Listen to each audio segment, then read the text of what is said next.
আলোচ্য বিষয়টি হলো ক্লাস 10-এর পাঠ্য বহুরূপী গল্পটি। চলো আমরা বহুরূপী গল্পটি ধীরে ধীরে পড়ে নিই। পুরো গল্পটাই কিন্তু আমাদেরকে পড়তে হবে লাইন বাই লাইন, না হলে কিন্তু আমরা বুঝতে পারবো না যে কোথা থেকে কোশ্চেন দিচ্ছে বা কোথা থেকে কোশ্চেন দেবে। তার জন্য আমাদেরকে লাইন বাই লাইন পুরো গল্পটা ধৈর্য ধরে পড়ে নিতে হবে। ভিডিওটা শেষ পর্যন্ত দেখো। প্রথমে আমরা দেখে নেব লেখক পরিচিতি। লেখক পরিচিতি দিয়ে শুরু করা যাক। আমাদের বহুরূপী গল্পের লেখক হলেন সুবোধ ঘোষ। সুবোধ ঘোষ 1909 সালে জন্মগ্রহণ করেছিলেন। কোথায়? জন্মস্থান হলো বিহার, বিহারের হাজারিবাগে। তার আদি নিবাস ছিল কিন্তু বিক্রমপুর, ঢাকায়। তিনি বিভিন্ন রকম ছোট গল্প, উপন্যাস, নাটক, প্রবন্ধ ইত্যাদি কিন্তু লিখেছিলেন। তাছাড়াও নানা রকম গবেষণামূলক গ্রন্থও তিনি লেখেন। চলো দেখে নিই আমরা যে তার আইকনিক গল্প এবং উপন্যাসগুলি কি কি। তার আইকনিক গল্প উপন্যাসগুলির মধ্যে হলো পরশুরামের কুঠার। ভীষণ বিখ্যাত, আমরা জানি যে পরশুরামের কুঠার আমরা শুনেছি। ফসিল, যৌতুক গৃহ, ত্রিজামা, একটি নমস্কার, ক্যাকটাস। তাছাড়া ইতিহাস ও গবেষণামূলক গ্রন্থগুলি হলো ভারতীয় ফৌজের ইতিহাস, ভারত প্রেম কথা। আর তার অন্যান্য উল্লেখযোগ্য সৃষ্টির মধ্যে আর যেগুলো আছে সেগুলো হলো শুক্লাভিসার, তীরাঞ্জলি, গঙ্গোত্রী, কিংবদন্তি, দেশে। ঠিক আছে, তাহলে এবার আমরা পড়ব কি বহুরূপী। বহুরূপী তার গল্প সমগ্র গল্পগ্রন্থ থেকে নেওয়া হয়েছে। এবার চলো আমরা বহুরূপীর দিকে যাই। প্রথমেই বললাম গল্পগুলো কিন্তু আমাদেরকে লাইন বাই লাইন পড়তে হবে, তবে আমরা যেখান থেকে কোশ্চেন আসুক না কেন উত্তর করতে পারবো খুব সহজেই। তাই ভিডিওটি শেষ পর্যন্ত ধৈর্য ধরে কিন্তু তোমরা দেখবে। চলো শুরু করি। হরিদার কাছে আমরাই গল্প করে বললাম, শুনেছেন হরিদা কি কাণ্ড হয়েছে? তাহলে হরিদার কাছে, হরিদা হচ্ছে এই গল্পের একটা ক্যারেক্টার আমরা দেখছি। তো হরিদার কাছে গল্প করে কারা বললো দেখবো কে কে। যে শুনেছো কি হয়েছে? কিছু একটা কাণ্ড হয়েছে। কি কাণ্ড? উনুনের মুখে ফু দিয়ে আর অনেক ধোঁয়া উড়িয়ে দিয়ে হরিদা এবার আমাদের কথার জবাব দিলেন, না কিছুই শুনিনি। জগদীশ বাবু যে কি কাণ্ড করেছেন শোনেনি হরিদা? তাহলে হরিদা কি বললো, না আমি তো কিছু শুনিনি। তখন যে কথক যে বলছিল প্রথমে গল্পটা মানে কথাটা হরিদাকে, সে কি বললো যে জগদীশ বাবুর বাড়িতে কি কাণ্ড হয়েছে শোনেননি? হরিদা দেখুন কি বলছে, না রে ভাই, বড় মানুষের কাণ্ডের খবর আমি কেমন করে শুনবো, আমাকে বলবে বা কে? 7 দিন হলো এক সন্ন্যাসী এসে জগদীশ বাবুর বাড়িতে ছিলেন। তাহলে কাণ্ডটা কি? 7 দিন হলো একটা জগদীশ বাবুর বাড়িতে একজন সন্ন্যাসী এসেছিলেন। খুব উঁচু দরের সন্ন্যাসী, হিমালয়ের গুহাতে থাকেন। সারা বছরে শুধু একটি হরিতকি খান। তাহলে যে সন্ন্যাসীটি এসেছিলেন জগদীশ বাবুর বাড়িতে, তিনি খুব উঁচু দরের সন্ন্যাসী। তিনি বছরে মাত্র একটি হরিতকি খান। হরিতকি হচ্ছে একটা ফল। তো হরিতকি ওই ফল খেয়ে তিনি, একটা এরকম ছোট ফল, সেই ছোট্ট ফল খেয়ে নাকি তিনি সারা বছরে একবারই ওই ফলটা খান এবং থাকেন। এছাড়া আর কিছুই খান না। সন্ন্যাসীর বয়সও 1000 বছরের বেশি বলে অনেকেই মনে করেন। হরিদা, সন্ন্যাসী কি এখনো আছেন? তোমার হরিদা উত্তর করছে কি, যে ওই সন্ন্যাসী কি এখনো আছেন? এরকম সন্ন্যাসী না, চলে গিয়েছেন। আক্ষেপ করেন হরিদা। হরিদা যে এরকম একজন সন্ন্যাসীকে দেখা পাওয়া যাচ্ছে না, তার জন্য কি করেন? আক্ষেপ করেন। থাকলে একবার গিয়ে পায়ের ধুলো নিতাম। তার মানে কি, যদি সন্ন্যাসীটি থাকতো তাহলে হরিদা গিয়ে তাকে একবার প্রণাম করে আসতো। পায়ের ধুলো মানে নেওয়া মানে হচ্ছে প্রণাম করে আসা। তা পেতেন না হরিদা। তখন যে কথা বলছিল, যার সাথে হরিদার কথোপকথন হচ্ছিল, সে কি বলছে যে সে পায়ের ধুলো আপনি কিন্তু পেতেন না। কেন? সে ভয়ানক দুর্লভ জিনিস, শুধু ওই একা জগদীশ বাবু ছাড়া আর কাউকে পায়ের ধুলো নিতে দেননি সন্ন্যাসী। তাহলে শুধুমাত্র জগদীশ বাবু ওই একমাত্র লোক যাকে পায়ের ধুলো অর্থাৎ প্রণাম করতে দিয়েছেন। তাও হরিদা কেন? হরিদা তখন জিজ্ঞাসা করলো কেন? জগদীশবাবু একজোড়া কাঠের খড়মে সোনার বোল লাগিয়ে সন্ন্যাসীর পায়ের কাছে ধরলেন। তাহলে জগদীশবাবু একটা ঠিক করলেন যে একটা কাঠের খড়ম, এখন আমরা তো জুতো পাই দিই, কিন্তু সন্ন্যাসীরা বা আগে জুতো ছিল না, কাঠের খড়ম ছিল। তো কাঠের খড়ম, এই যে এগুলো, এটা তো যদিও জুতো, কিন্তু এরকম টাইপের খড়ম হতো, এগুলো থাকতো না, শুধুমাত্র এইটা থাকতো। তাহলে এই খড়ম পায়ে দিয়ে সোনার বোল লাগিয়ে নাকি তার পায়ের কাছে সামনে ধরেছিলেন।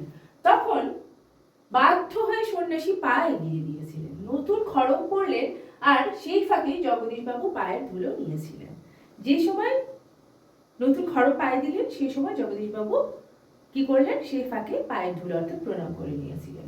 হরিদা, বাহ, এই তো বেশ মজার ব্যাপার। হ্যাঁ, তাছাড়া সন্ন্যাসীকে বিদায় দেবার সময় জগদীশবাবু 100 টাকার একটা নোট জোর করে সন্ন্যাসীর ঝোলার ভেতরে ফেলে দিলেন। সন্ন্যাসী হাসলেন আর চলে গেলেন। তাহলে কি বলছে, যে কি করলো, জগদীশবাবু একজন বিখ্যাত মানে বেশ ভালো জমিদার গোছের বেশ বড়লোক মানুষ বোঝা যাচ্ছে।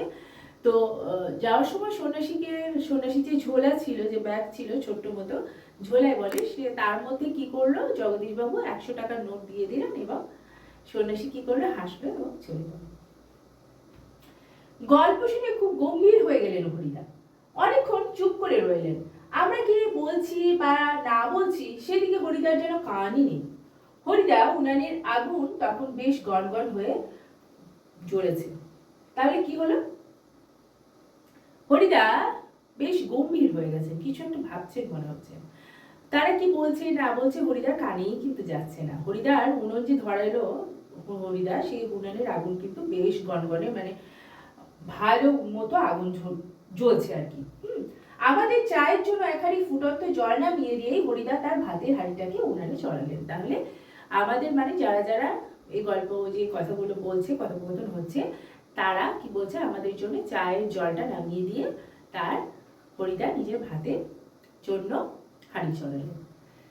দেখলাম যেখানে হরিদা বলে একজন ক্যারেক্টার আছে, চরিত্র, হরিদাই হচ্ছে আমাদের গল্পের কিন্তু প্রধান চরিত্র। সে হরিদার কথা বলা হচ্ছে, হরিদার বাড়িতে এসেছে কয়েকজন ছেলে, কয়েকজন মানুষ, এবং তারা হরিদাকে একটা গল্প শোনাচ্ছে। ব্যাস এইটুকু আমরা দেখলাম। আর তার মাঝে হচ্ছে চা, হরিদার উনানে চায়ের জল, ফুটন্ত জল নামিয়ে নিয়েছে, আর হরিদা তার ভাতের হাঁড়ি বসিয়েছে। এইটুকু আমরা এই স্ট্যান্ডার্ডে বা এইটুকু জায়গার মধ্যে, এইটুকু বিষয়ের মধ্যে আমরা কিন্তু শুধু এইটুকুই দেখলাম। এই যে তারপরে চলে যাব, শহরের সবচেয়ে সরু এই গলিটার ভিতরে এই ছোট্ট ঘরটাই হচ্ছে হরিদার জীবনের ঘর, আর আমাদের চারজনের সকাল সন্ধ্যা আড্ডার ঘর। তাহলে এবার আমরা কি দেখছি, যে শহরের সবচেয়ে সরু গলির মধ্যে একটা ঘর, সেই ঘরে হরিদা থাকেন।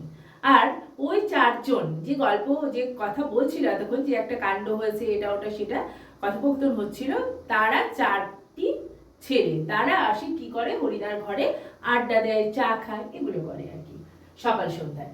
চিনি আর দুধ, চা, চিনি আর দুধ আমরা নিয়ে আসি, হরিদা শুধু তার উনানের আগুনের আছে জল ফুটিয়ে দেন। তাহলে চা, চিনি, দুধ ওরাই নিয়ে আসে চারজন, যার কথা বলা হয়েছে। আর হরিদা কি করে, শুধুমাত্র তার উনানের মধ্যে জল ফুটিয়ে দেয়। তারে খুবই গরিব মানুষ হরিদা, কিন্তু কাজ করতে হরিদার প্রাণের মধ্যে যেন একটা বাধা আছে। তাহলে হরিদা কেমন মানুষ, খুব গরিব মানুষ, কিন্তু কাজ করতে তার প্রাণের মধ্যে বাধা আছে। কেন, আমরা দেখবো।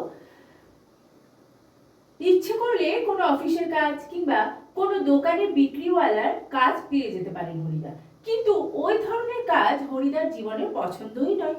তাহলে হরিদা যদি ইচ্ছে করে, তাহলে যে কোনো অফিসের কাজ বা যে কোনো কাজ কিন্তু পেয়ে যেতে পারে, কিন্তু ওই ধরনের কাজ হরিদার পছন্দ নয়। কেন, কারণ একেবারে ঘড়ির কাঁটার সামনে সময় বেঁধে দিয়ে আর নিয়ম করে নিয়ে রোজই একটা চাকরির কাজ করে যাওয়া হরিদার পক্ষে কিন্তু সম্ভব না। তাহলে আমাদের অফিসের কাজ করতে হলে আমরা জানি নিয়ম মেনে ঘড়ির কাঁটা ধরে, যে এই সময় আসতে হবে, এই সময় যেতে হবে, একটা নিয়ম থাকবে সবকিছুর, এইভাবে কিন্তু কাজ চলে অফিসের কাজ। কিন্তু হরিদার আবার ওই নিয়ম মানতে রাজি নন, হরিদা ওগুলো পছন্দই করে না। সে কিন্তু কি করে,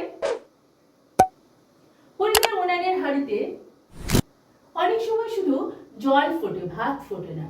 এই একঘেয়ে অভাবটাকে সহ্য করতে হরিদার আপত্তি নেই, কিন্তু একে কাজ করতে ভয়ানক আপত্তি।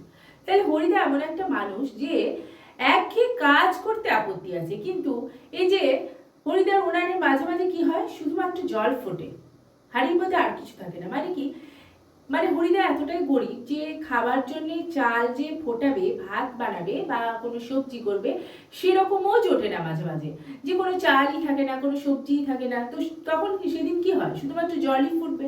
তো সেই হিসেবে বলা হয়েছে যে জলের মধ্যে কোনো রকম চাল না দিলে ভাত তো হবে না, তাই এখানে শুধু জলই ফোটে কখনো কখনো হাঁড়িতে, কিছুই থাকে না। তার মানেটা হচ্ছে এটাই। এটা এই যে তার একঘেয়েমি, কখনো কখনো ফুটছে, জল থাকছে, ভাত থাকছে না, চাল থাকছে না, সবজি থাকছে না, এটা তার কিন্তু মেনে নিতে কোনো অসুবিধা নেই। কিন্তু ঘড়ির টাইম মেনে অফিসের কাজ করতে যে বাধা ধরা নিয়ম, সেই নিয়মের মধ্যে তা কিন্তু কোনোভাবেই মেনে নিতে চাইছে না, বা নিয়মের বাধা ধরা নিয়মের মধ্যে কিন্তু হরিদা থাকতে চাইছে না। কারণ তার মনটা তাহলে আমরা দেখছি কি প্রাণ খোলা, বাঁধন ছাড়া হরিদা, তাই না? হরিদার জীবনে সত্যি একটা নাটকীয় বৈচিত্র্য আছে। তাহলে কি দেখবো, যে হরিদার জীবনে একটা নাটকীয় বৈচিত্র্য আছে। কিরকম নাটকীয় বৈচিত্র্য? আর সেটাই যে হরিদার জীবনের পেশা। তাহলে হরিদার জীবনের পেশা হচ্ছে কি নাটকীয় একটা বৈচিত্র্য। কি নাটকীয় বৈচিত্র্য যে হরিদার পেশা, আমরা দেখবো।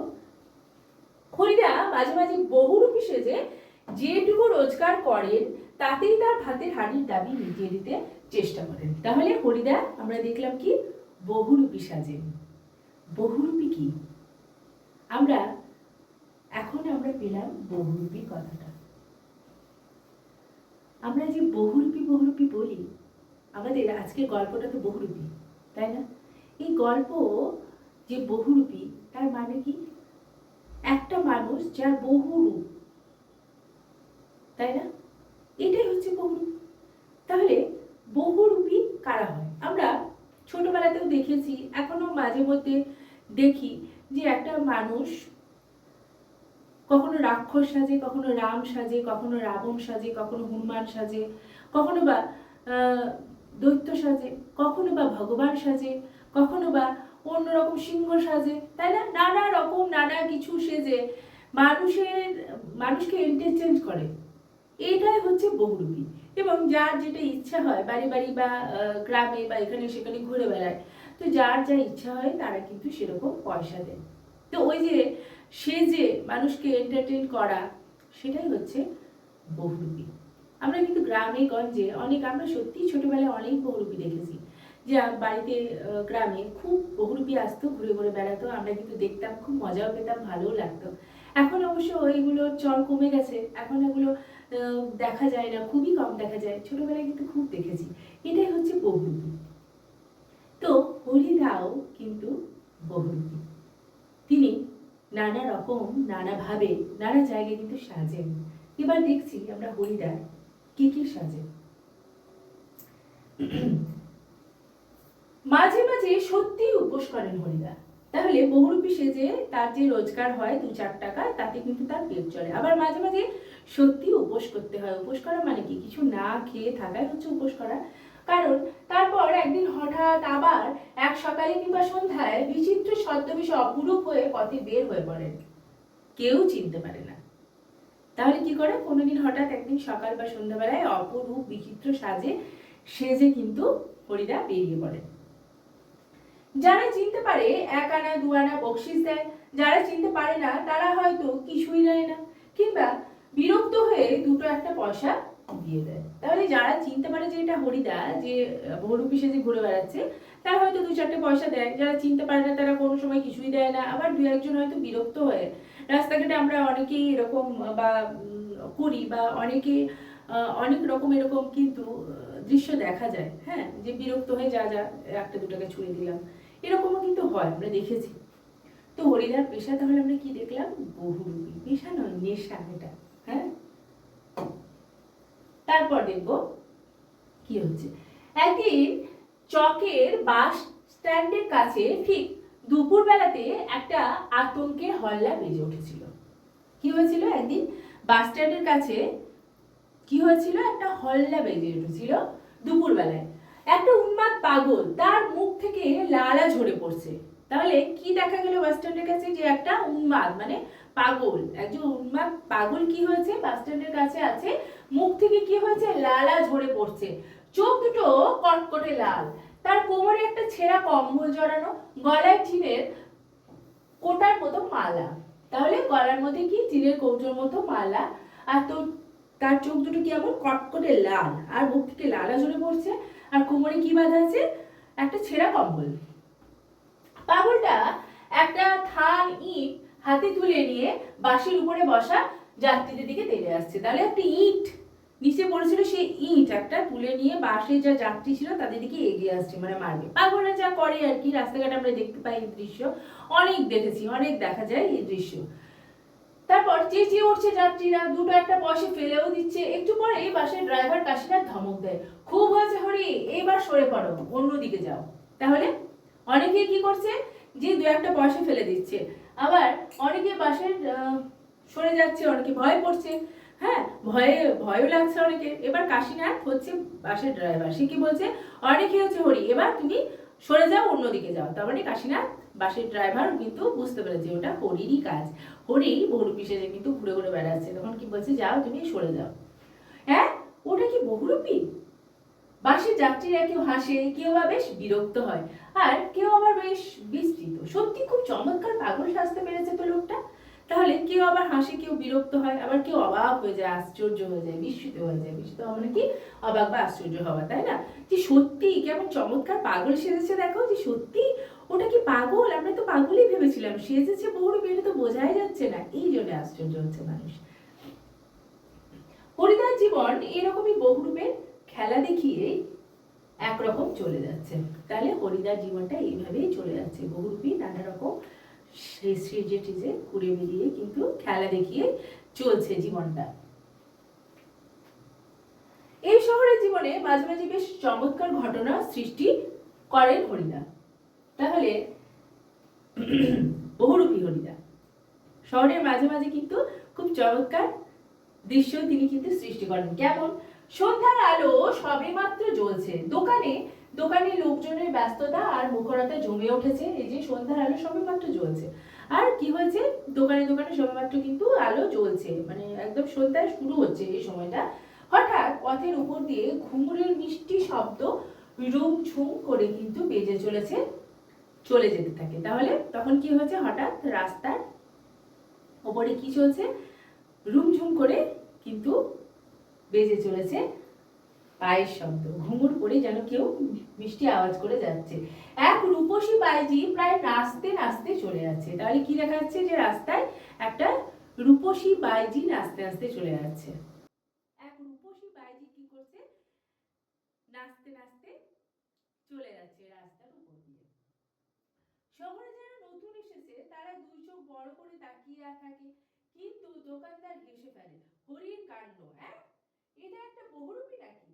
কারো কারো মুগ্ধ চোখের মোহভঙ্গ হয়, আর যেন বেশ একটু হতাশ স্বরে প্রশ্ন করে ওঠে। তাহলে কেউ কেউ আবার বুঝতে পেরে যায় যে এটা হরিরই কাজ, হরিরা এরকম সেজে কিন্তু বাইরে সেজে ঘুরে ঘুরে বেড়াচ্ছে। আবার কেউ কেউ তো ভীষণই আশ্চর্য হয়ে যায়, এটা এবার বহুরূপী হতে পারে, এত সুন্দর সেজে তো মনে হচ্ছে মেয়ে।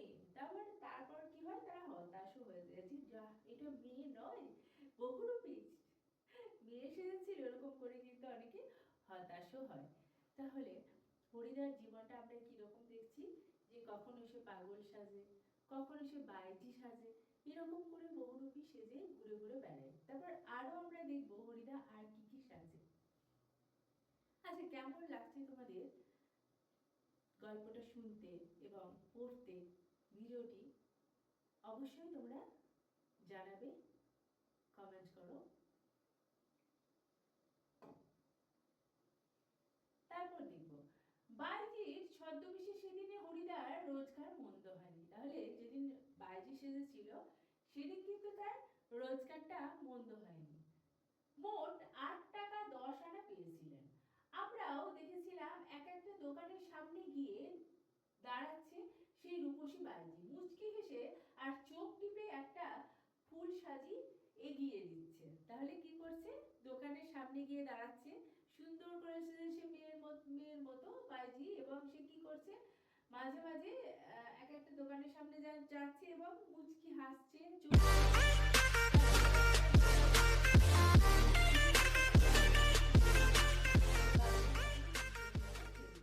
এবার যেখানে যেখানে যাচ্ছে ওরকম সবাই কিন্তু কেউ আর ফেরাতে পারছে না তাকে, এত সুন্দর দেখে তাকে কিন্তু সবাই কেউ না কেউ কোনো টাকা 1 টাকা 2 টাকা করে দিয়ে দিচ্ছে। সেদিন কত টাকা হয়েছিল, মোট 8 টাকা 10 আনা পেয়েছিল হরিদা।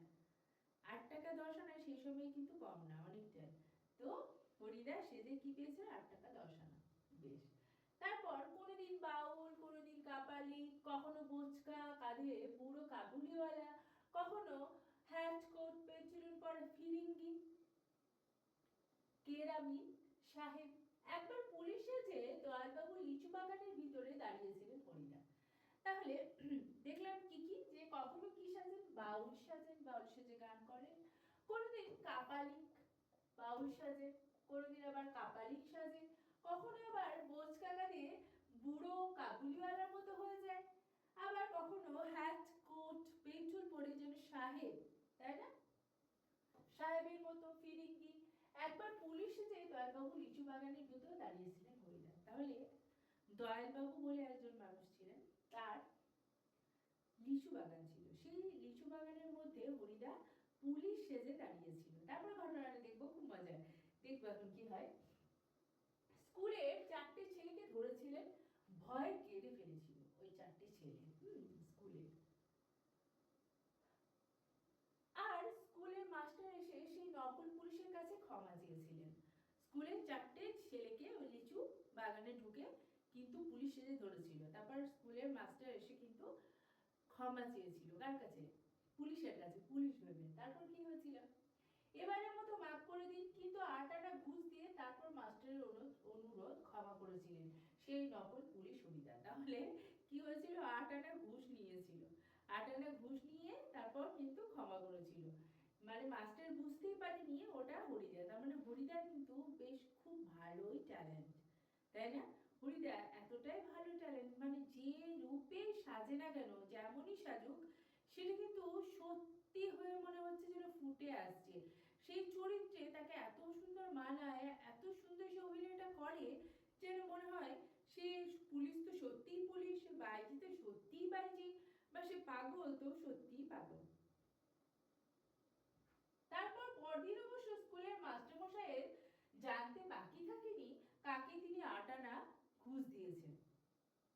অবশ্যই পরে কিন্তু কথায় কথায় স্কুলের মাস্টার কিন্তু জেনে ফেলেছিল যে সে সত্যিকারের পুলিশ ছিল না, সে ছিল হরিদা, তাকেই সে ঘুষ দিয়েছিল। কিন্তু মাস্টারমশাই একটুও রাগ করেননি, বরং একটু তারিফই করলেন, বাহ সত্যি খুব চমৎকার পুলিশ ছিল হরি।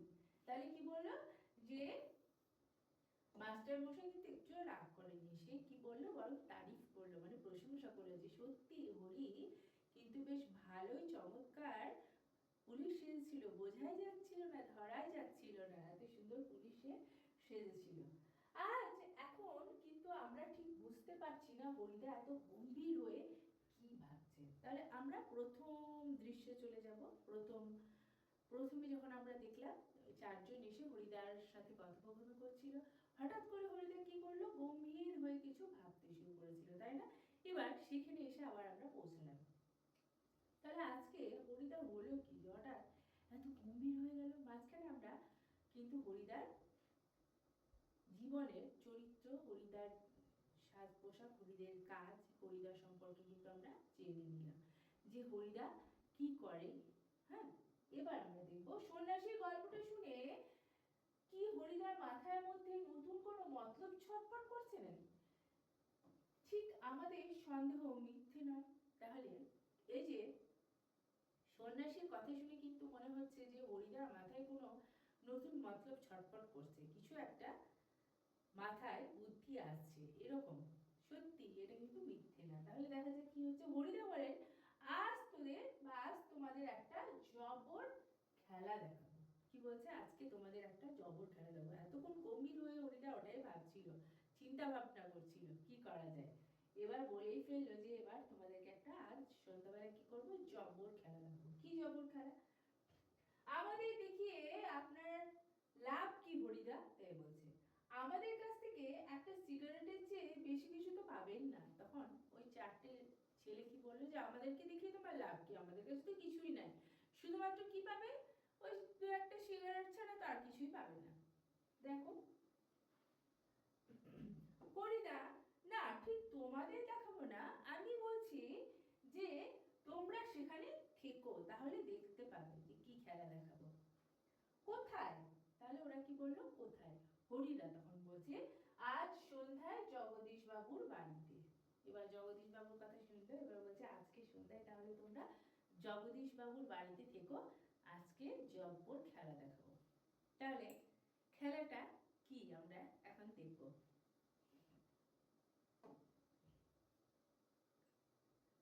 হঠাৎ জগদীশ বাবুর বাড়িতে খেলা দেখাবার জন্য আপনার এত উৎসাহ জেগে উঠলো কেন? তাহলে কি বলছে যে হঠাৎ করে জগদীশ বাবুর বাড়িতে খেলা দেখার জন্য আপনার এত উৎসাহ কেন? হরিদা হাসে, মোটা মতন কিছু আয়োজন বা আদায় করে নিতে হবে। কি বলছে? মোটা মতো কিছু আদায় করে, মোটা মতো কি? পয়সা, টাকা পয়সা। বুঝতেই তো পারছো পুরো দিনটার রূপ ধরে ঘুরে বেড়ানো 2-3 টাকার বেশি হয় না। একবার বাইকে সেজে অবশ্যই কিছু বেশি পাওয়া গিয়েছিল, কিন্তু ওতেই বা কি হবে? তাহলে কি বলছে যে বহুরূপী সেজে, যে সেজে গুজে ঘুরে বেরিয়ে কিন্তু বেশি রোজগারই হয় না, 2-3 টাকা হয়তো রোজগার হয় সারাদিনে। তো এরকম করে ঘুরে বেরিয়ে আর কত টাকায় বা পাই? তো একবার বাইরে সেজে তো ভালো রোজগার হয়েছিল, কিন্তু ওইভাবে তো আর হয় না। তো একটা বেশ কিছু একটা খেলা দেখিয়ে বেশ জব্বর, বেশ ভালো একটা কিছু মোটা ইনকাম করবো, এটাই বলছে, মনে করছে। ঠিকই বলেছেন হরিদা। সপ্তাহে বড়জোর একটা দিন বহুরূপী সেজে পথে বের হন হরিদা, কিন্তু তাতে 7 দিনের পেট চলবার মতো রোজগার হয় না। হরিদা তাহলে কি বললো? হরিদা ঠিকই বলেছে যে এভাবে একদিন হয়তো সপ্তাহে সে ঘুরে ঘুরে বেড়ায়, কিন্তু 7 দিন চলার মতো রোজগার কিন্তু হয় না। হরিদা বলেন না, এবার আর কাঙালের মতো হাত পেতে বকশিস নেওয়া যায় না, এবার মারিত গন্ডার লুচিত ভান্ডার, একেবারে যা খেলে নেব তাতে আমার সারা বছর চলে যাবে। তাহলে কি বলছে না, এভাবে কাঙাল মানে কারা? মানে কাঙাল মানে যার কিছু নাই, কাঙাল মানে ভিক্ষা করে বা চেয়ে চেয়ে ঘুরে বেড়ায়, এরকম কিছু চেয়ে চিনতে তার চলে, সেই এরকম কাঙালের মতো ঘুরে বেরিয়ে লাভ নেই। এবার কি করতে হবে? কি করবে? মারিত গন্ডার আর লুচিত ভান্ডার। তার মানে কি? ওই ছুঁচো মেরে হাত গন্ধ করে লাভ নাই, এর যদি করি তো বড় কিছু করব। এটা কিন্তু প্রবাদ, এরকম কিন্তু এই প্রবাদ ধরে কিন্তু কোশ্চেন আসে। এখানে মারিত কি বলেছে?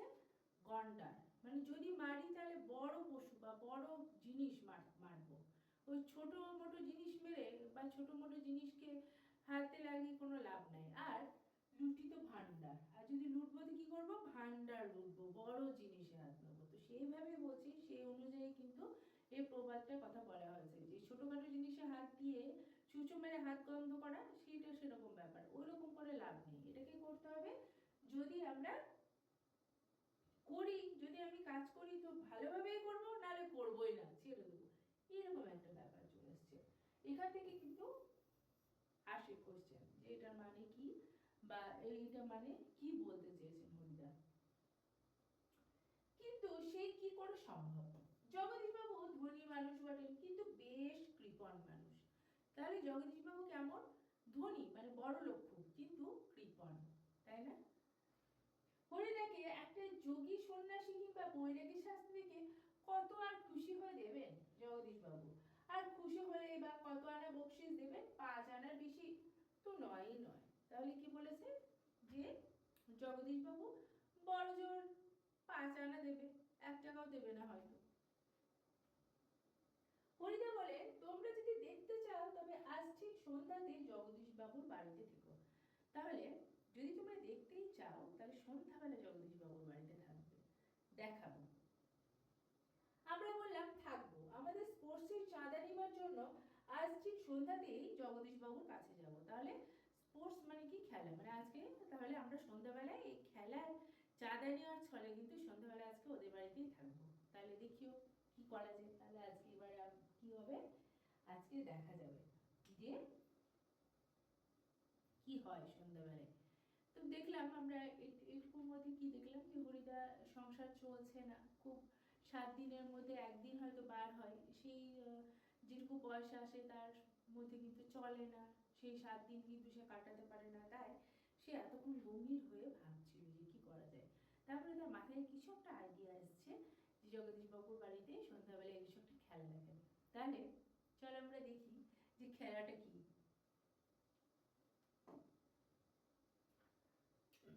বড় চমৎকার আজকের এই সন্ধ্যের চেহারাটা। সন্ধ্যার চেহারাটা কেমন প্রশ্ন আসতে পারে, এইটুকু মধ্যে তার উত্তর লুকিয়ে আছে। আমাদের শহরে গ্রামের কতদিন তো চাঁদের আলো পড়েছে, কিন্তু কোনোদিন তো আজকের মতো এমন একটা স্নিগ্ধ ও শান্ত উজ্জ্বলতা কখনো চারদিকে এমন সুন্দর হয়ে ফুটে ওঠে। তাহলে আজকের সন্ধ্যাটা অনেকটা আলাদা, অন্য রকম সন্ধ্যা। খুব সুন্দর লাগছে, যাদের আলো এত সুন্দর শান্ত স্নিগ্ধ যে উজ্জ্বলতা তার একদম এত ভালো লাগছে যে সেটা বলার অপেক্ষা রাখে না। ফুর ফুর করে বাতাস বইছে, জগদীশবাবুর বাড়ির বাগানের সব গাছের পাতাও ঝিরিঝিরি শব্দ করে কি যেন বলতে চাইছে। এত সুন্দর সন্ধ্যের মনোরম দৃশ্য এটা। হ্যাঁ, তারপর কি হলো, জগদীশবাবুর বাড়ির বারান্দাতে মস্ত বড় একটা আলো জ্বলছে। সেই আলোর কাছে একটা চেয়ারের উপর বসে আছেন জগদীশবাবু। তাহলে সন্ধ্যের পুরো দৃশ্য আমরা দেখতে পাচ্ছি, এবং আজকের যে খেলা সেটা আমরা কিন্তু দেখতে পাবো হরিদার কথা অনুযায়ী। আজকের খেলা বা সত্যি কি আজকের খেলাটা হবে সেটাও বুঝবো বা দেখবো। আর সন্ধ্যার রূপটা কিন্তু আমরা দেখলাম, সাদা মাথা, সাদা দাড়ি, সৌম্য শান্ত ও জ্ঞানী মানুষ জগদীশবাবু। জগদীশবাবু কেমন, মাথা হচ্ছে সাদা, মানে পুরো চুল হচ্ছে পেকে গেছে, সাদা চুল, কাঁচা একটাও নেই, কালো চুল নাই, আর সাদা দাড়ি, দাড়িগুলো পেকে গেছে, সাদা দাড়ি। সৌম্য শান্ত জ্ঞানী মানুষ হচ্ছে জগদীশবাবু। জগদীশবাবু কেমন লোক, খুব শান্তশিষ্ট, ভদ্র এবং জ্ঞানী মানুষ। আমরা আমাদের স্পোর্টসের চাঁদার খাতাটিকে জগদীশবাবু হাতে তুলে দিয়ে দাঁড়িয়ে আছি। তাহলে স্পোর্টসের খাতাটাকে চাঁদার জন্য 4জন কিন্তু চলে এসছে অলরেডি, এবং চাঁদার জন্য দাঁড়িয়ে আছে ওরা। চমকে উঠলেন জগদীশবাবু। কেন? বারান্দার সিঁড়ির দিকে তাকিয়ে জগদীশবাবু দুই বিস্মিত চোখ অপলক হয়ে গেল। তাহলে সিঁড়ির দিকে তাকালো বারান্দার, তারপর আশ্চর্য হয়ে গেল জগদীশবাবু। কেন? আমরাও চমকে উঠেছি বই কি, আশ্চর্য হয়েছি, একটু ভয়ও পেয়েছি, কারণ সত্যি যে বিশ্বাস করতে পারছি না সিঁড়ির কাছে এসে যে দাঁড়িয়েছি সে কি সত্যি হরিদা। তাহলে সিঁড়ির কাছে একজন লোক এসে দাঁড়িয়েছে, সেই হরিদা কিনা তারা কিন্তু বুঝতে পারছে না। সিঁড়ির কাছে একজন লোককে দেখে হঠাৎ করে সবাই চমকে গেল। ওই 4জন যারা স্পোর্টসের চাঁদা নিতে এসেছিল, যাদের কথা আমরা কথোপকথন শুনেছি, সে, তারা আর জগদীশবাবু সবাই কিন্তু চমকে গেছে। ওই চেহারা কি সত্যি কোনো বহুরূপের হতে পারে? কেমন চেহারা যে সত্যি বহুরূপী? বহুরূপী সাজলে কি এরকম চেহারা হয়? তাহলে আমরা দেখবো, ব্যাপারটা খুব ইন্টারেস্টিং। তাহলে কেমন চেহারা দেখি, জটা জুটোধারী কোনো সন্ন্যাসী নয়, মানে জটা নেই, সন্ন্যাসী কেমন হয়, জটা থাকে, বড় বড় চুল, এরকম কিচ্ছু নেই। কেমন তাহলে দেখবো, হাতে কমণ্ডলও নেই, চিমটে নেই, হাতে চিমটে থাকে লম্বা, এরকম সন্ন্যাসীর হাতে আমরা দেখেছি এরকম চিমটে থাকে, কমণ্ডলও থাকে একটা ছোট্ট লোটার মতো, তাই না? তো সেরকম কিচ্ছু নেই।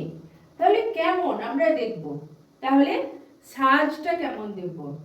আর কি নেই, মৃগ চর্মের আসন সঙ্গে নেই, মৃগ চর্ম মানে হরিণের চামড়ার যে আসন তৈরি হয়, তাই না, সেটাও নেই, সন্ন্যাসীর মতো কোনো কিছুই নেই। তাহলে কি দেখবো, কিরকম আছে, গৌরিক সাজও নেই, কিচ্ছু নেই। আমরা যে দেখেছি গেরুয়া বর্ণের বস্ত্র পরে থাকে সন্ন্যাসীরা, সেরকমও কিছু নেই, মানে কোনো কিছুই নেই। তাহলে কি আছে? আদুর গা। আদুর গা মানে কি? আদুর মানে কি? মানে খোলা গা। হ্যাঁ, আদুরে গা। আর তার উপর একটি ধবধবে সাদা উত্তরীয়। ওড়নার মতো হয় উত্তরীয় গুলো, আমরা দেখেছি নাচে গানে।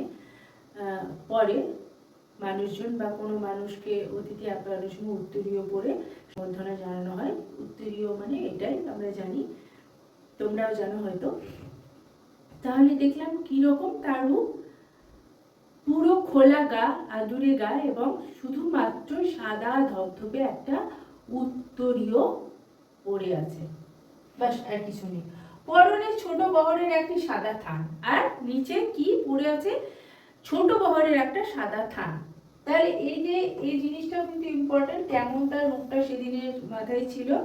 মাথায় ফুরফুর করে উঠছে শুকনো সাদা চুল। তাহলে মাথাটা কেমন? পুরো সাদা চুলে ভর্তি, ফুরফুর করে উঠছে সাদা চুল। ধুলো মাখা গা হাত পা। গা হাত পা কেমন? ধুলো মাখা। গা হাত পা সব কিন্তু ধুলোয় ভরা।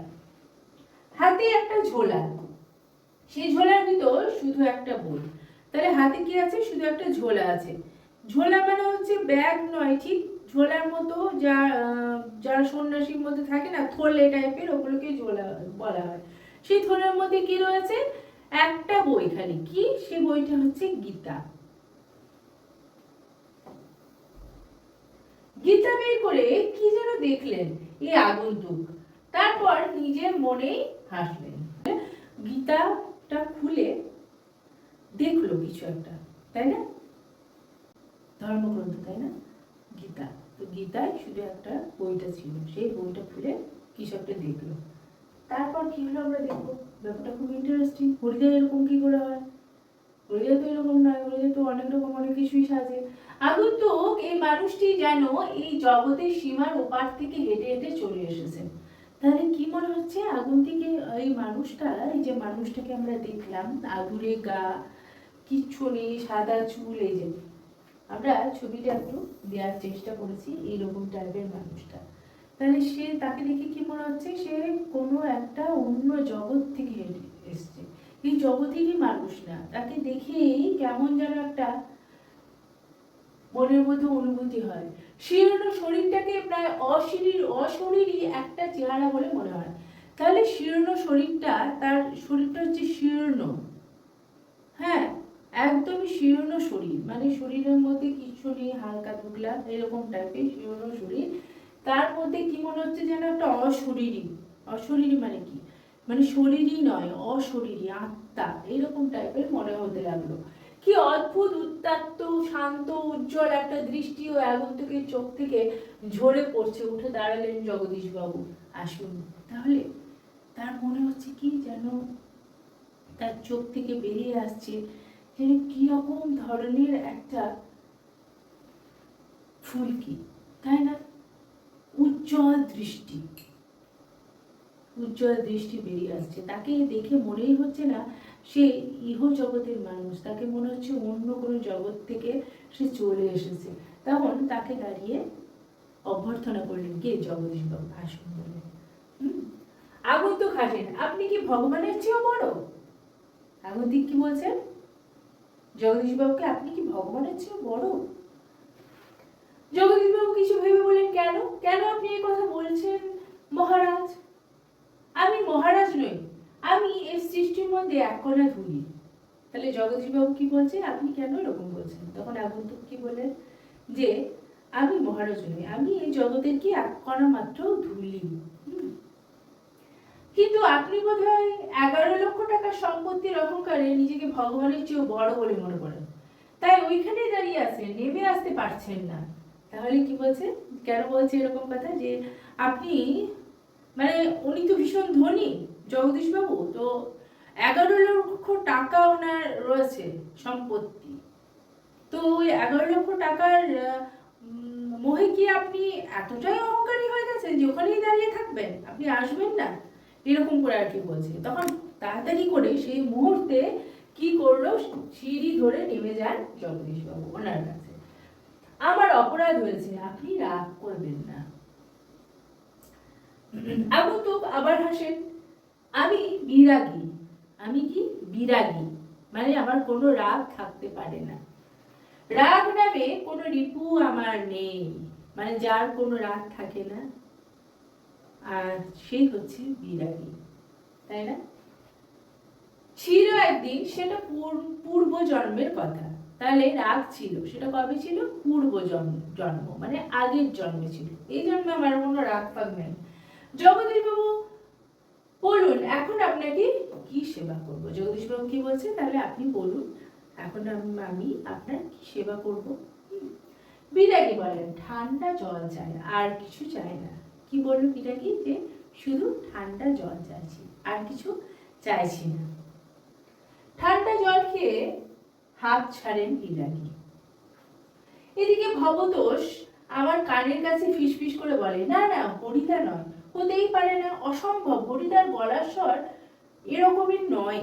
তাহলে ওই যে 4জন ছেলে ছিল, তার মধ্যে একজন কে ছিল? ভবতোষ। সে কি বললো? যে না না, এই হরিদা হতেই পারে না, হরিদার এরকম গলার স্বর হতেই পারে না, এরকম রূপ হরিদার, এরকম কথাবার্তা, না, হতেই পারে না। ওরা কিন্তু ভেবেই নিয়েছে যে এটা হরিদা হতে পারে না। বিরাগী কি বলেন? পরম সুখ কাকে বলে জানেন? এবার বিরাগী আবার কি বলছেন? যে পরম সুখ, সবচেয়ে সুখ কিসে জানেন আপনি? তাই জিজ্ঞাসা করছে। সব সুখের বন্ধন থেকে মুক্ত হয়ে যাওয়া। তার মানে কি? সব মায়া ত্যাগ করা, সব কিছু আশা মায়া ত্যাগ করে যে সুখ, সেটাই হচ্ছে পরম সুখ। এইটাকেই বলা হয় পরম সুখ। ভোগে কোনো রকম পরম সুখ নেই, এইটা তিনি বলছেন। পরম সুখ মানে কি? এটা কিন্তু কোশ্চেন আসে। আগেরটাও বললাম যে কি কি বললো, তার বেশভূষা থেকে শুরু করে সন্ধ্যার কেমন বর্ণনা, সব কিছু কিন্তু প্রশ্ন আসে। ভবতোষের কানের কাছে মুখ এগিয়ে দিয়ে কি বলেন? শুনছো তো, এসব ভাষা কি হরিদার হতে পারে? তাহলে ওরা কিন্তু 4জনের কথোপকথন চলছে ওদের, যে না, শুনছো তো, এরকম টাইপের কথা কোনোদিন হরিদার হয় নাকি? না, হরিদার হতেই পারে না। ওরা পুরো কনফার্ম। তারপর কি হলো? জগদীশ বাবু ততক্ষণে সিঁড়ির উপরে বসে পড়েছেন। বোধহয় বিরাগীর পা স্পর্শ করার জন্য তার হাত দুটো ছটফট করতে শুরু করেছে। তাহলে সিঁড়ির উপরে বসে গেছেন তার পায়ের কাছে, কেন? যে বিরাগী পা দুটো তিনি স্পর্শ করবেন, প্রণাম করবেন, তার জন্য কিন্তু তার হাতটা ছটফট করছে। জগদীশ বাবু বলেন, আমার এখানে কয়েকটা দিন থাকুন বিরাগীজি, আপনার কাছে এটা আমার প্রাণের অনুরোধ। 2 হাত জোর করে বিরাগীর মুখের দিকে তাকিয়ে থাকেন জগদীশ বাবু। তাহলে জগদীশ বাবু কি বলছেন? যে আপনি আমার কাছে, আমার এই বাড়িতে কয়েকদিন থাকুন, আপনার কাছে আমার এটা অনুরোধ। 2 হাত জোর করে তিনি কিন্তু বিরাগীকে বলছেন। তারপর কি হলো? বিরাগী হাসেন। বাইরে খোলা আকাশ থাকতে আর ধরিত্রীর মাটিতে স্থান থাকতে আমি এই বিস্ময়ের দালানে বাড়ির ঘরে থাকবো কেন? বলতে পারেন? তাহলে কি বলছেন বিরাগী?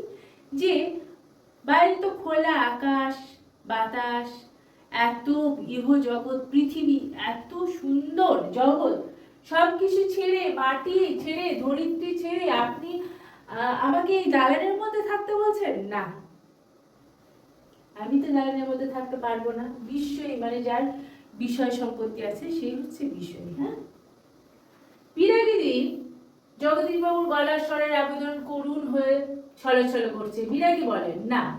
তাহলে কি বলছেন জগদীশ বাবু? কি বলছেন? বিরাগীজি এরকম করে সে কিন্তু ছল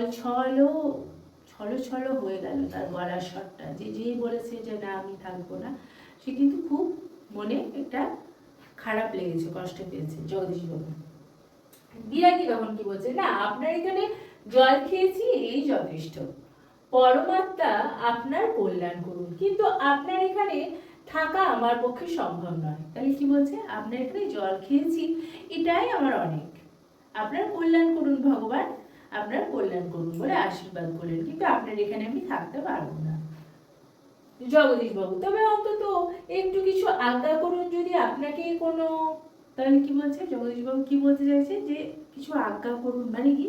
যদি আপনাকে কোনো মানে টাকা পয়সা দিয়ে বা কোনো খাবার বা জিনিসপত্র দিয়ে যদি আপনাকে খুশি করতে পারি, তো ওই জন্য কিন্তু তিনি মিল করতে চাইছেন। বিরাগী তখন কি বলছে, না না, আমি যার কাছে পড়ে আছি তিনি আপনার চেয়ে কিছু কম নয়, কাজে আপনার কাছে আমার তো কিছু চাইবার দরকার হয় না, তাহলে আমি যার কাছে পড়ে আছি সে আপনার থেকে কিছু কম নয়। জগদীশ বাবু মানে এই গোটা বিশ্ব, পৃথিবী, ভগবান, এদের কথা কিন্তু তিনি মিল করতে চাইছেন। জগদীশ বাবু কি বলছেন, তবে কিছু উপদেশ জানিয়ে যান বিরাগীজি, নইলে আমি শান্তি পাবো না, মানে আপনি কিছু উপদেশ দিয়ে যান, নাহলে তো আমি কিছু শান্তিই পাচ্ছি না, আমি শান্তিই পাবো না। বিরাগী, ধন জন যৌবন কিছুই নয় জগদীশ বাবু। তাহলে কি বলছে, ধন মানে সম্পত্তি, বিষয় সম্পত্তি, জন মানে কোনো মানুষজন, আর যৌবন কিশোরের পর যে যৌবন হয়, হ্যাঁ, সেই কিশোরীর পর যে যৌবন আসে মানুষের জীবনে, সেই যৌবন কিন্তু কিছুই না। একদিন কিন্তু যৌবন ঢলে যায় এবং কি হয়, বুড়ো হয়ে যায় মানুষ। আর ধনও সবার কাছে সব সময় সারা জীবন থাকে না, আজ আছে কাল নেই। আর জন, মানুষজনও তাই, মানুষও কিন্তু সব সময় সবার কাছে যে সারা জীবনই থাকে তা নয়। তো সেটাই বলছে, ধন জন আর যৌবন কিছুই কিন্তু নয়। ও সকলে সুন্দর সুন্দর এক একটি বঞ্চনা, এক একটি বঞ্চনা, মায়া, কল্পনা, মন প্রাণের সব আকাঙ্ক্ষা নিয়ে শুধু সেই একজনের আপন হতে চেষ্টা করুন, যাকে পেলে সৃষ্টির সব ঐশ্বর্য পাওয়া হয়ে যায়। আচ্ছা, আমি শুনি। তাহলে কি বলছেন, যে সব কিছু ফেলে দিয়ে আপনি একজনের মাত্র হওয়ার চেষ্টা করুন। সব কিছু সৃষ্টির ঐশ্বর্য, মান, মর্যাদা কিছুই না। যাকে পেলে এই ঐশ্বর্য, পৃথিবীর সমস্ত ঐশ্বর্য পাবেন, কে? একমাত্র সে হচ্ছে পরমাত্মা।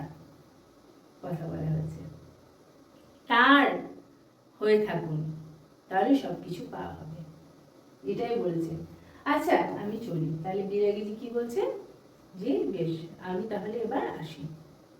জগদীশবাবু বলেন, আপনি একটা মিনিট দাঁড়ান বিরাগীজি। তাহলে কি বলছেন, বিরাগীজি আপনি একটা মিনিট দাঁড়ান, আমি আসছি। সিঁড়ির উপরে অচঞ্চল হয়ে একটা মিনিট দাঁড়িয়ে রইলেন বিরাগী। আজকে চাঁদের আলোর চেয়েও স্নিগ্ধ হয়ে এক জ্যোৎস্না যেন বিরাগীর চোখ থেকে ঝরে পড়ছে। ভবতোষ ফিসফিস করে বলেন, না না, ওই চোখ কি হরিদার চোখ হতে পারে? অসম্ভব। তাহলে অচঞ্চল হয়ে মানে চঞ্চলতা না দেখিয়ে স্থির হয়ে তিনি কিন্তু সিঁড়ির কাছে একটা মিনিট দাঁড়িয়ে রইলেন। আর ভবতোষ কি বলছে, না না, ও চোখ দেখ কিরকম স্নিগ্ধ চোখ, এরকম তো হরিদা হতেই পারে না, এটা অসম্ভব, হরিদা নয়ই নয়। তার যেন আলো স্নিগ্ধ এত সুন্দর চোখটা লাগছে, যেন জ্যোৎস্নার আলো ঠিকরে পড়ছে। এই গেল। তারপর কি হলো, জগদীশবাবু হাতে একটা থলি, থলির ভিতরে নোটের তারা। বিরাগীর পায়ের কাছে থলিটাকে রেখে দিয়ে ব্যাকুল স্বরে প্রার্থনা করেন জগদীশবাবু, এই প্রণামী, এই সামান্য 101 টাকা গ্রহণ করে আমাকে শান্তি দান করুন। বিরাগীজি, আপনার তীর্থ ভ্রমণের জন্য এই টাকা আমি দিলাম। তাহলে জগদীশবাবু 101 টাকা নিয়ে এসেছেন থলির মধ্যে, বলেন যে আপনি এইটা সামান্য দান আপনি গ্রহণ করুন, আপনার এই তীর্থ ভ্রমণের জন্য লাগবে কাজে, তার জন্য আমি আপনাকে দিচ্ছি। তারপর দেখো কি বলেন বিরাগী। বিরাগী হাসেন, আমার বুকের ভেতরে যেসব তীর্থ ভ্রমণ করে দেখবার তো কোনো দরকার নেই।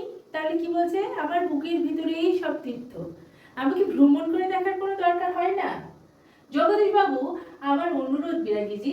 বিরাগী বলেন, আমি যেমন অনায়াসে ধুলো মারিয়ে চলে যেতে পারি, তেমনি অনায়াসে সোনাও মারিয়ে চলে যেতে পারি। তাহলে কি বলছেন বিরাগী, না, আমি ধুলো মারিয়ে যেতে পারি যেমন, সেরকম কিন্তু সোনা দানা টাকা পয়সা সবকিছু মারিয়ে অনায়াসে চলে যেতে পারি, আমাকে আটকানোর ক্ষমতা কারণ নেই।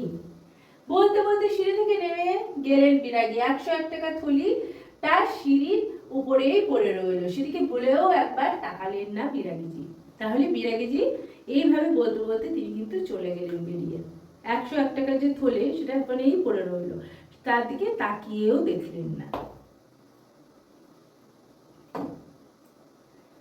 কি করছেন হরিদা? কি হলো? কই আজ যে বলেছিলেন জবর খেলা দেখাবেন, সে কথা কি ভুলে গেলেন? আজকে সন্ধ্যাটা ঘরে বসেই কাটিয়ে দিলেন। তাহলে কাটিয়ে দিলেন কেন? এবার এসেছে চারজন ছেলে হরিদার কাছে, যে কই হরিদা, তুমি ওখানে বসে রয়েছো? আজকে যে সন্ধ্যাবেলায় জবর খেলা দেখানোর কথা, কই ঘরের মধ্যে কাটিয়ে দিলা? এটা এসে বলতে এসছে ওই চারজন ছেলে, কিন্তু হরিদার কাছে চলে এসছে। এবার দেখো, বলতে বলতে আমরা সবাই হরিদার ঘরের ভিতরে ঢুকলাম। হরিদার উনানের আগুন তখন বেশ গনগনে হয়ে জ্বলছে। তাহলে সবাই বলতে বলতে কি করলো, হরিদার ঘরের মধ্যে ঢুকে গেল। হরিদা আগুন জ্বালিয়ে ফেলেছে, উনানে আবার আগুন ধরিয়েছে। উনানের উপর হাঁড়িতে ফুটছে চাল, আর একটা বিড়ি ধরিয়ে নিয়ে হরিদার চুপ করে বসে আছেন। আমাদের দেখতে পেয়ে লজ্জিত ভাবে হাসলেন। তাহলে সবাই গিয়ে ওখানে দাঁড়ালো। বলতে বলতে হরিদা কি করলো, উনানের মধ্যে হাঁড়িতে চাল বসিয়েছে এবং সেখানে সে কি করেছে, একটা বিড়ি ধরিয়েছে। বিড়ি ধরিয়ে সে কিন্তু বসে আছে। ওদেরকে সবাইকে আসতে দেখে সে কি করলো, একটু লজ্জা লজ্জা তার মনে হতে লাগলো। কি আশ্চর্য! চমকে ওঠে ভবতোষ। ভবতোষ কি করলো, চমকে উঠলো। আশ্চর্য! কি দেখে চমকে উঠলো, দেখা যাক। হরিদা, আপনি তাহলে সত্যি বের হয়েছিলেন? আপনি বিরাগী? তাহলে ভবতোষ চমকে উঠে বলছে, আপনি সত্যি বের হয়েছিলেন? আপনি তাহলে বিরাগী? হরিদা হাসেন, হ্যাঁ রে ভাই, ওই তো সেই সাদা উত্তীর্ণটা পড়ে রয়েছে। তাহলে হরিদা কি বলেন, হ্যাঁ রে ভাই, হাসেন। আর তখন কি বলছে, ওরা বলতে শুরু করেন কি, দেখো যে হ্যাঁ, ওই তো মাদুরের মধ্যে উত্তরীয়টা পড়ে রয়েছে, আর সেই ঝোলাটা, আর সেই গীতা ঝোলা আর সেই উত্তরীয় সাদা কিন্তু হরিদার ঘরের মধ্যে মাদুরের মধ্যে পড়ে রয়েছে। সেটা কিন্তু ওরা দেখতে পেল। এই তো পড়ে রয়েছে। তার মানে হরিদা, তুমি সত্যি বের হয়েছিলে? এটা কিন্তু পুরো আশ্চর্য হয়ে যায়। অনাদি বলে, এটা কি কাণ্ড করলেন হরিদা? জগদীশবাবু তো অত টাকা সাথলেন, অথচ আপনি একেবারে খাঁটি সন্ন্যাসীর মতো সব তুচ্ছ করে সরা বললেন। তাহলে যার জন্য আপনি গেলেন, সেই টাকা তো 101 টাকা নিয়ে থলে নিয়ে এত সাধলেন জগদীশবাবু, আপনাকে সাধ্য সাধনা করলেন, এতবার বললেন, এতবার আপনাকে চেষ্টা করলেন দেয়ার, এটাই হচ্ছে সাধা। তো আপনি ওইভাবে বিরাগীর মতো, সন্ন্যাসীর মতো সব তুচ্ছ করে ফেলে দিয়ে চলে আসলেন। তখন কি বলছে হরিদা, দেখো, কি করব বল, ইচ্ছেই হলো না, শত হোক। ভবতোষ, কি শত হোক? হরিদা বলছে, শত হোক একজন বিরাগী সন্ন্যাসী হয়ে টাকা ফাঁকা করে স্পর্শ করি বল, তাতে যে আমার ঢং নষ্ট হয়ে যায়। হরিদা কি বলছে, যে শত হোক একজন সন্ন্যাসী হয়ে আমি কি করে সেই টাকা নিয়ে চলে আসব, সেই টাকা কি করে স্পর্শ করব, তাতে আমার কি হয়, ঢং নষ্ট হয়ে যায়। মানে তাতে আমার যে সন্ন্যাসী যে রূপ, তার যে ঢং, তার যে রং ঢং, তার যে ক্যারেক্টার, তার যে চরিত্র, সেটা তো নষ্ট হয়ে যাবে আমি যদি টাকাটা নিয়ে নিই, তাই না? তাই সেখানে আমি কি করে ওই রকম ভাবে আমি সেই টাকাটা নিয়ে চলে আসব? তাহলে তোমার তো ঢংটা নষ্ট হয়ে যাবে। এটাই বলতে চেয়েছেন এখানে। এই তাহলে তো আমার ঢং নষ্ট হয়ে যায়। এখান থেকেও লাইন ধরে কিন্তু প্রশ্ন, অনেক থেকে প্রশ্ন দেয়, বড় বড় কোশ্চেন কিন্তু আসে। তোমরা কিন্তু ওগুলো ভালো করে দেখে নেবে। কি অদ্ভুত কথা বললেন হরিদা। হরিদার এই কথার সঙ্গে তর্ক চলে না। তাহলে হরিদার এই কথার সঙ্গে সত্যিই তর্ক চলে না। সত্যি তো তাই, অদ্ভুত কথা তিনি কিন্তু বললেন। আর বুঝতে অসুবিধা নেই, হরিদার জীবনে ভাতের হাঁড়ি মাঝে মাঝে শুধু জল ফুটেই সারা হবে। অদৃষ্ট কখনো হরিদার এই ভুল ক্ষমা করবে না। তাহলে কি বলছে, অদৃষ্ট কখনোই হরিদার এই ভুল ক্ষমা করবে না। তার ভাতের হাঁড়ি কিন্তু এইভাবেই মাঝে মাঝে ও শুধুমাত্র জলই ফুটবে, তার মধ্যে চাল থাকবে না, ভাত থাকবে না। কারণ সে অনায়াসে যে এইভাবে টাকা মারিয়ে চলে আসতে পারে, তার ঢং নষ্ট হবে বলে তার চরিত্রটা কিন্তু এইরকম।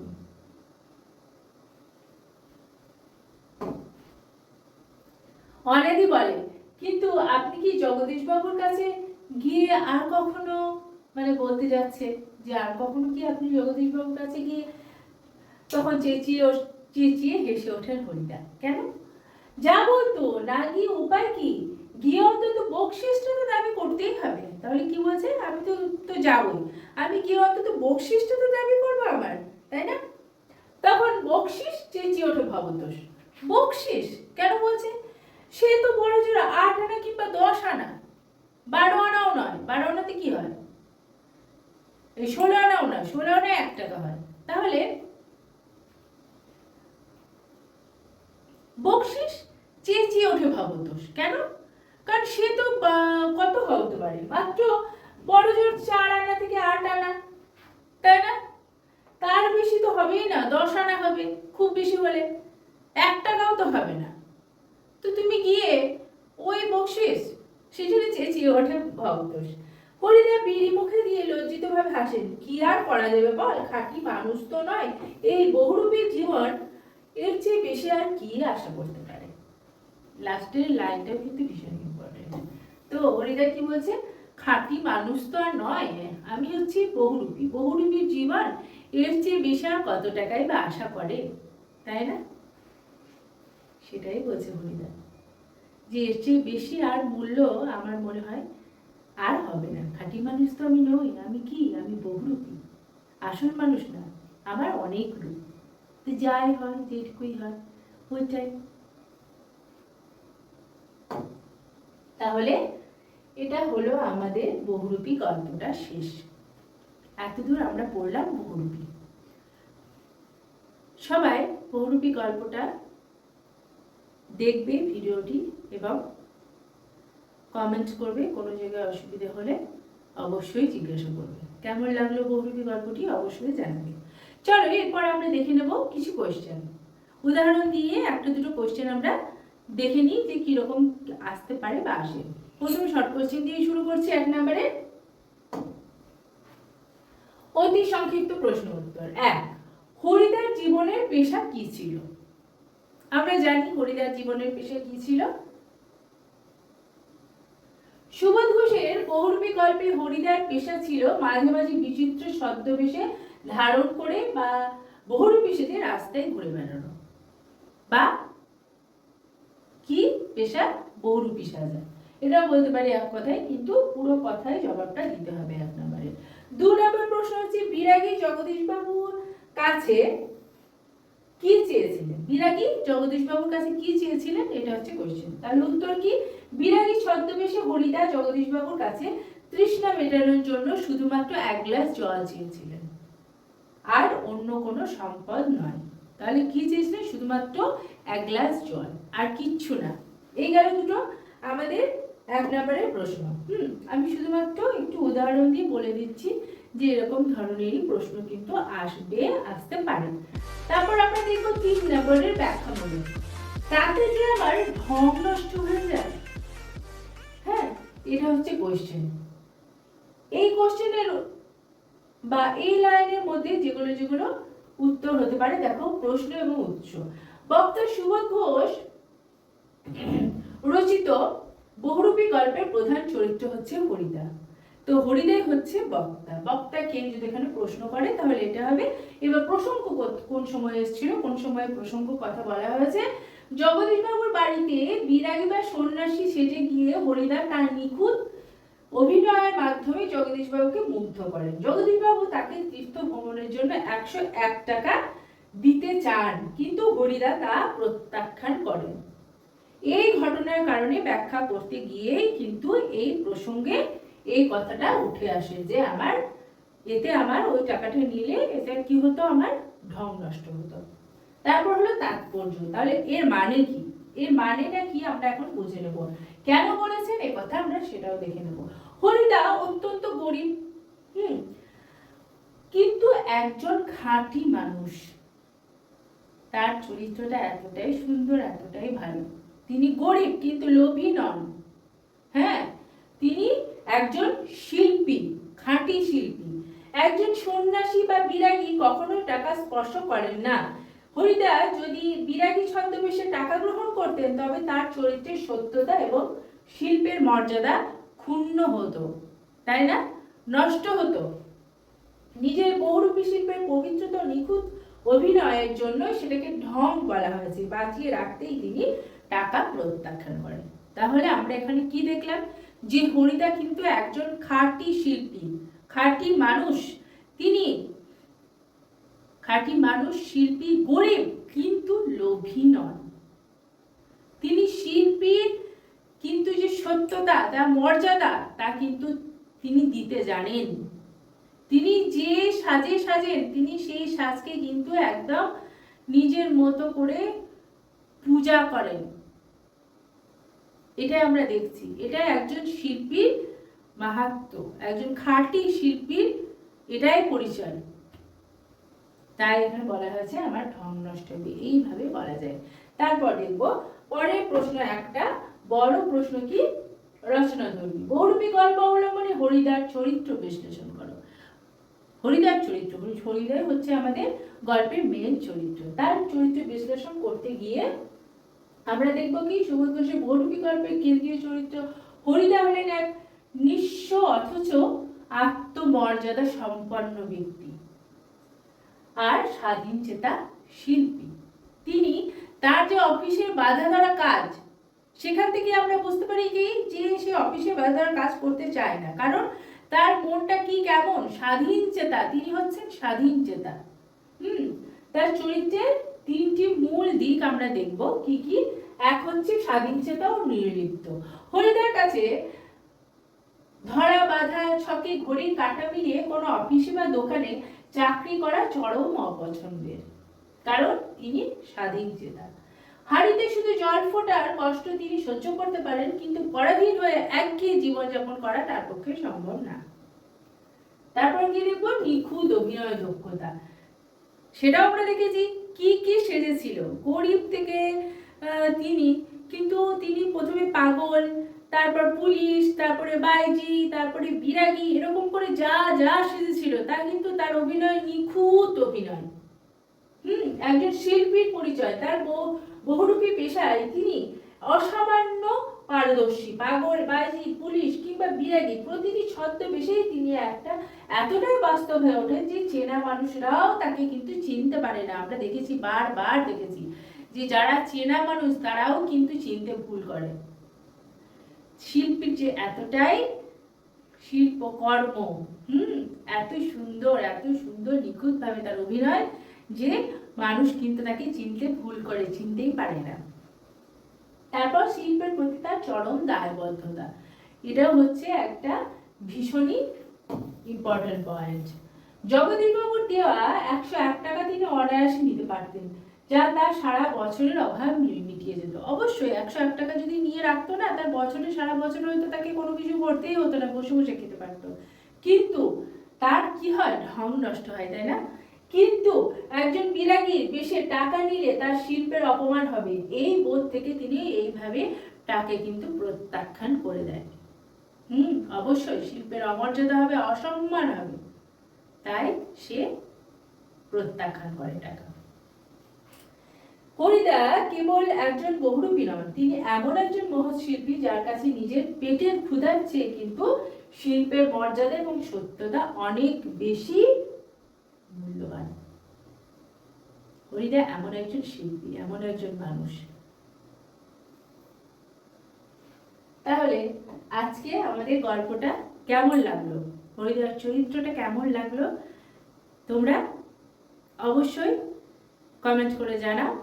পুরো গল্পটা, পুরো ভিডিওটা ধৈর্য ধরে দেখো, খুবই ভালো লাগবে। তোমরা গল্পটা খুব সুন্দরভাবে বুঝতে পারবে, অনেক ইন্টারেস্ট লাগবে, এবং তোমরা ইম্পর্টেন্ট জায়গাগুলো মিস করবে না। তাহলে আজকে মতো এখানেই থাকলো। এতদিন সঙ্গে থাকার জন্য অনেক অনেক অনেক ধন্যবাদ।